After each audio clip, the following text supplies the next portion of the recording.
மகன் மாமா எழுதிய மறத்து போன சொற்கள் அப்படிங்கிற ஒரு புத்தகத்தை தாங்க படித்தேன். அதில் என்ன எழுதியிருந்தாங்கன்னா, இப்போ நம்ம நெல்லை ரயில்வே ஸ்டேஷன் போகிற ரோட்டில் தானா மூனா அப்படின்னு ஒரு கட்டிடம் கட்டியிருக்காங்க. அது யார் கட்டியிருக்காங்கன்னா, நம்ம தங்க மீரான் முகமதுக்கனி ஐயா தான் அந்த கட்டிடத்தை கட்டியிருக்காங்க. இது ஒரு காலத்தில் ரொம்ப வயக்காடாக தாங்க இருந்திருக்கு. ரொம்ப வயக்காடாக இருந்துச்சு.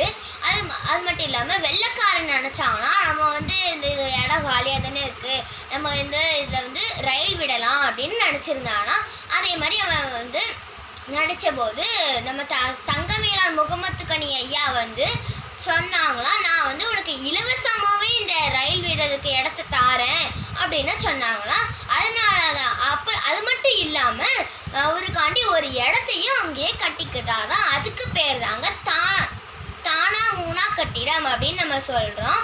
இனிமேல் நீங்கள் நெல்லை ரயில்வே ஸ்டேஷன் பக்கம் ரோட்டில் போனீங்கன்னா கண்டிப்பாக நீங்கள் நம்மளுக்கு இலவசமாக ரயில் விட கொடுத்த தங்கமீரான் முகமதுக்கனி ஐயாவை கண்டிப்பாக நீங்கள் நினைப்பீங்க. நன்றி.